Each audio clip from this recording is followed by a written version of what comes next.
You're listening to Kerry Lutz's Financial Survival Network, where you get valuable information you just can't find anywhere else. To thrive in today's trying times, you need the Financial Survival Network, now more than ever. Go to financialsurvivalnetwork.com and get your free newsletter and gift. Financial Survival Network, now more than ever. Welcome. You are listening to and hopefully watching the Financial Survival Network. I'm Kerry Lutz. Today is 2/11/2021. Market is a mixed bag. It looks like it could be a reversal. Let's find out what that all means from our good friend, Mish Schneider. And you really should go take a look at her website, get her book. The website is marketgauge.com. Mish, hey, when we last spoke, the Russell 2000 was taking off, and you said, have no fear. The Russell is here, and it's been making new highs, as the other indices have. But really, the Russell's been leading this market. Are we about to see something happen? We do have St. Valentine's Day coming up. And is are a lot of you out there going to get a black eye for Valentine's Day? That's the question here, Mish, and welcome back. Thank you, Kerry. Well, I don't know if I was quite as poetic as you were in describing the Russell 2000, but yes, we were very bullish. And so far, we've been extremely right about that. And there's been no real correction. The market was up 6 days in a row. Yesterday being Tuesday, looked like maybe we would start to see some level of correction, but it wound up closing green. And now here we are Wednesday. We actually had a green opening, a gap opening, and now it's selling off. So the question really is going to be at the end of the day, is this a reversal, which means basically that we're ready for some kind of major correction, maybe a 10% correction, which would be normal, 20% or worse? Or are we just basically going to work off some of those frothy conditions and then proceed to find some kind of consolidation and move up? And so there's a few things we can look at to help us determine that. Okay, so first, before we get into all that, I got a question for you. And this one is one that you see often, commentators, not so much mainstream, but people, alternative commentators, and they say that the stock market asset prices have gotten divorced from reality. And I guess if you're a trader, you don't really care about that, but you must have some lurking concern about it for the good of the market and where we go going forward. So please answer that question first. Is the market divorced from reality? Well, it depends on what reality you're looking at. The reality of the fact that we're still in a pandemic and businesses still need to open, that the vaccine rollout has been slow, that we have now a situation where the stimulus hasn't gone through yet. The government has gotten distracted, I think unnecessarily at this point, should really keep their eye on that. Yet the Federal Reserve has said that they're going to keep the ball rolling. They don't even care about inflation. I mean, all these things, yes, you have to put them on the table because people love to, first of all, with their ego, the talking heads, everybody wants to be right. They want to say, I call the top of the market. So I think that's kind of an insane way to be. Number two is that in terms of the fundamentals right now, if anything, it's hopeful and maybe got a little bit ahead of itself. So that's how I'm looking at it. I like to take those talking heads, though, and I'm a talking head, I guess you can say, really, because I go on the media all the time, but I have no problem saying, even ignore what I'm saying, basically let the price tell you what's happening next. And so that's really the key right here. Is it crazy to think that the market is hoping on stimulus? And I think I read some story that now they're saying you need 2 masks to protect yourself. The media loves to scare you. I mean, it's just, that's what they do. That is the thing. And so really, I wouldn't be scared here, but I would still be looking at the trends and making sure that your portfolio reflects them. And we can talk about what some of those trends are. But essentially, to answer your question, yeah, I mean, chatter is dangerous. It's absolutely dangerous because it's just that, chatter. And the market has already discounted anything bad looking forward, but yet at some point selling has to come in. Yeah, so at some point, everybody's going to head for the exit because they've got such gains and fear kicks in, and then you want to preserve your gains. So I guess you could buy calls on the VIX or something to that effect to try to give you a little bit of a cushion. But eventually, all bull markets end with a bust, right?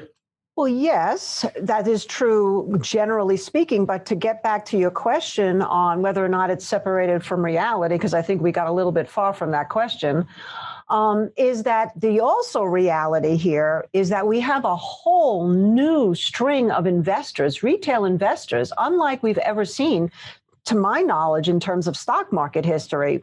And so I think that that cannot be discounted. There are people out there with money. There are people out there who are counting on their stimulus checks to trade with. As you know, the Reddit group, these are all younger investors, not just all younger investors, but a ton of them that are looking to make money in the short term. So the game has changed. So in some essence, the separation for reality may be that the valuations got too high in certain areas. In other areas, they haven't, but yet we still have these speculators that want to come in and buy the things that are hot. So this is really going to be a time where you have to follow where the money is going and not try to push yourself into things that may have traditionally worked that aren't working right now. And that's where you have to see what's separated from reality and what's really actually in line with reality. Not so easy to figure out. Yeah, amen to that. So let's go back to all these short squeezes that were supposedly Redditor induced. I'm not so sure. I don't know if you caught the article about SunVest. They just happened to make $700 million going long on GameStop, and they've been seeding the stories for months now. Some of it got picked up on Reddit. The hedge funds have to change their formula now as far as in their major shorting.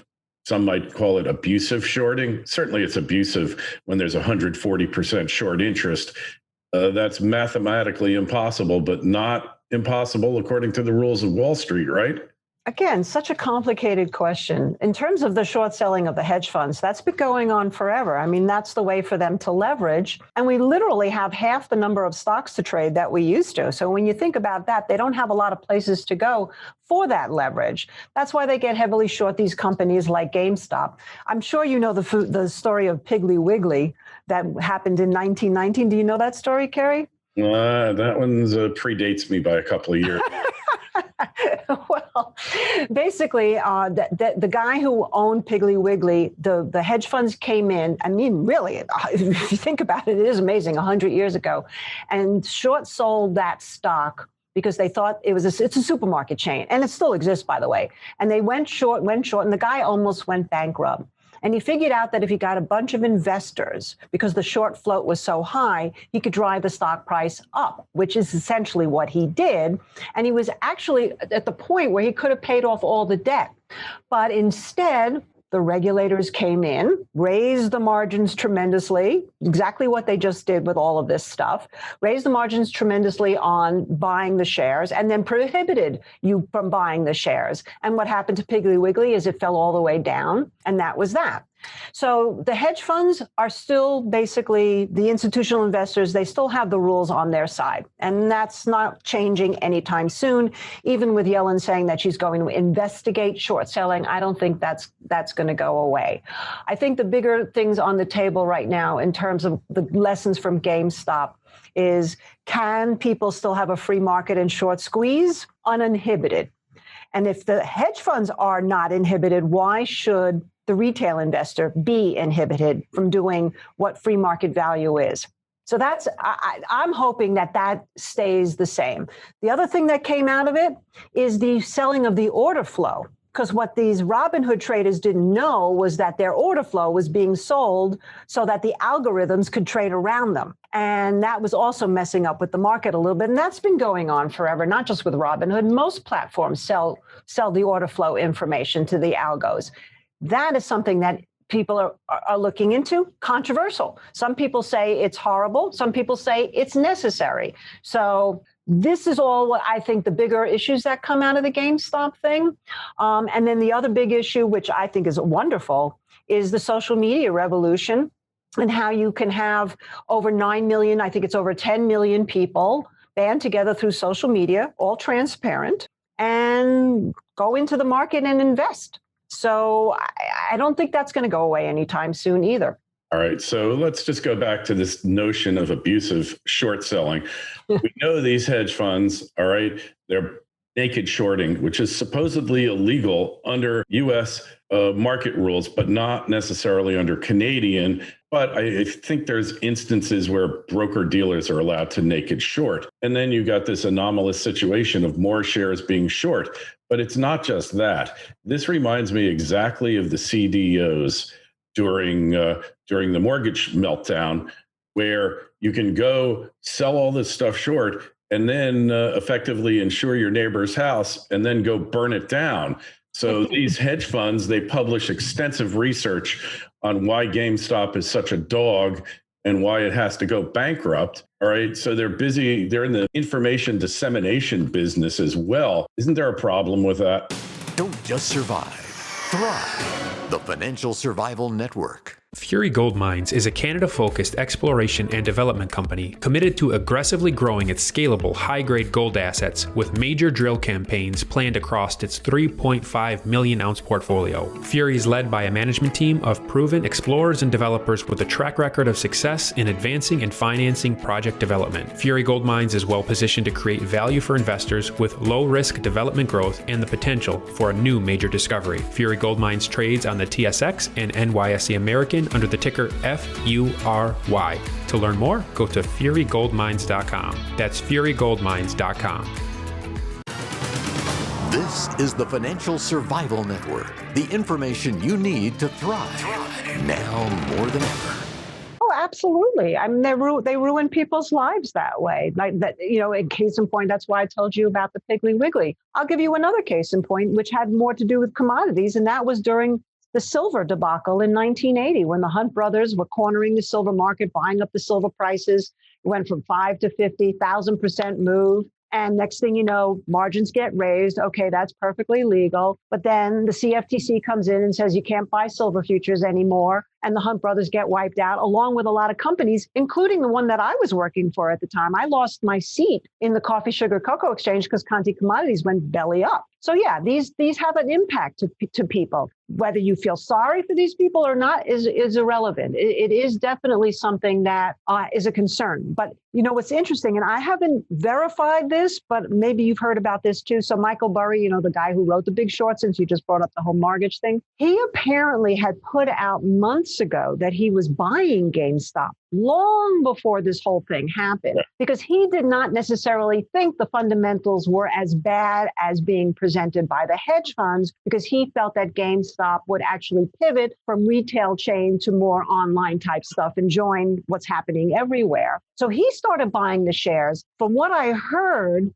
Robinhood found out about that because, he's another folk hero like Elon Musk. He's sort of like the anti-Elon Musk in a sense. And then that's when they started buying. So the short float intrigued him and the fundamentals not so bad intrigued him. And then, of course, he became, the kids jumped on it. So that's why we can talk about the hedge funds being the evildoers in a sense, to steal from George Bush's term long ago. But at the same time, this is free market. So hedge funds get smacked on the hand. That's a good thing, I think. Yeah, well, they'll be a lot more wary when they're bidding up short interest in stocks, and they're going to have to be defensive about it.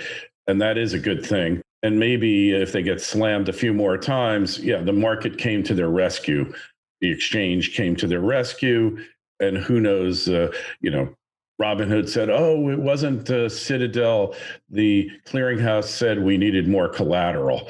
But, at some point, what happens here is that the actual brokerage houses are in jeopardy, because what happens is the shorts, when they get margin calls, they often just walk away, and the stock brokerage house is left with a cause of action, a lawsuit to try to get paid for money that they're owed on the margin call. And this threatens the viability. If it happens enough, in a big enough stock, then forget it. You saw like what's happened to the shorts in Tesla. They've actually been fueling the rise of it. And that's the thing. Every great advance in the market always starts with a short squeeze. But is that reason enough to allow that? And you raised another point that I want to cover, like Robin Hooders just think that everything in life should be free, including no commissions. Where did they think that Robin Hood was earning the money? There's been extensive articles written about this, of them selling off the order flow and the data and allowing the funds, I call them high frequency fraud entities, to actually go HFFs to actually go and front run them into the market. And then, they see what's happening and they go running to the exchange for cover here. And, I'm not one, I just goes back, it's not fair, but I remember a law professor I had who said fair is a sissy word. It's just fairness that we're all looking for and crave just doesn't really exist in the world. But these guys are supposed to be neutral referees. Imagine if these guys were reffing the Super Bowl. We would have seen the Kansas City Chiefs win, and the Tampa Bay Buccaneers would lose with these kind of referees.